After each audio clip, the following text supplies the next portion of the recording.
The gold was spent. The ship had sailed home. But some journeys never truly end. Years passed.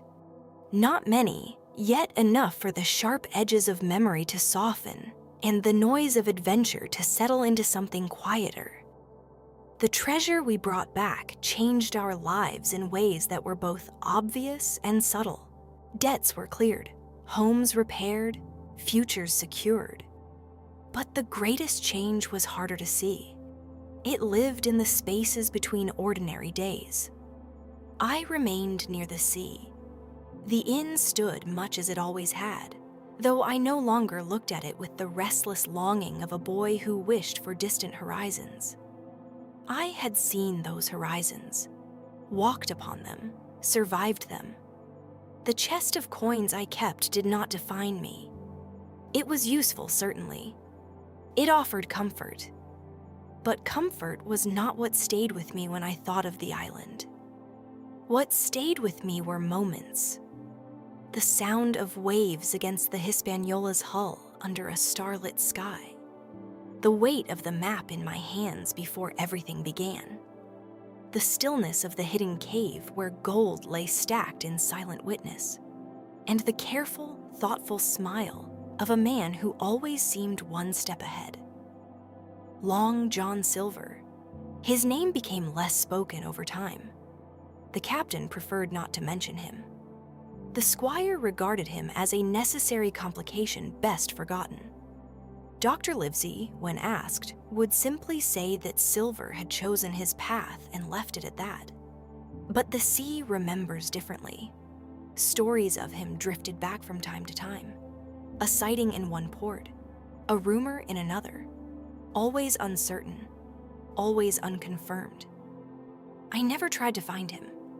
Some people belong to motion, to change, to the thin line between danger and survival. Silver was one of them. One evening, long after our return, I walked alone along the cliffs near the old inn. The sun was setting, turning the sea into a sheet of molten gold. The horizon stretched wide and unbroken. For a moment, I imagined a ship out there, small against the vastness, its sails catching the last light of day. Perhaps there was no ship at all, or perhaps there was. It did not matter.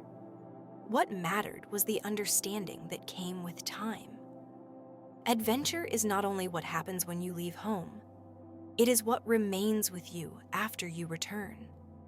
It is the way the world feels larger, more complicated, more alive than before. We had gone in search of treasure. We had found it. But we had also found something else. Courage tested in quiet moments. Friendship formed under pressure. The knowledge that survival sometimes requires choices that are not simple or clean. The island still exists somewhere across the sea. Hidden, quiet, waiting for the next story to brush against its shores. Perhaps it will never be found again. Perhaps it will. The world is wide enough for both. As for me, I do not dream of returning. I dream only of the memory, of the way the ship cut through moonlit water, of the way the jungle held its breath before dawn, of the way a single decision can change everything that follows. The sun dipped below the horizon, the sea darkened. I turned back toward the inn, toward warm light and steady ground.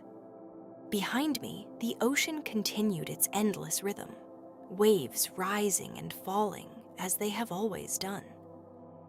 Somewhere out there, perhaps, a one-legged sailor walks along a distant shore, or sits in a dim tavern telling a story to anyone willing to listen, or sails beneath a different name toward another uncertain dawn. If he does, I hope he is smiling. Because in the end, that is what stories are meant to do. Not simply to tell us what happened, but to remind us that the world is vast and strange and full of journeys that begin long before we are ready and end long after we believe they have finished. The treasure has been spent. The ship has long since sailed. The island sleeps. But the story remains. And somewhere, carried by wind and tide and memory, it always will.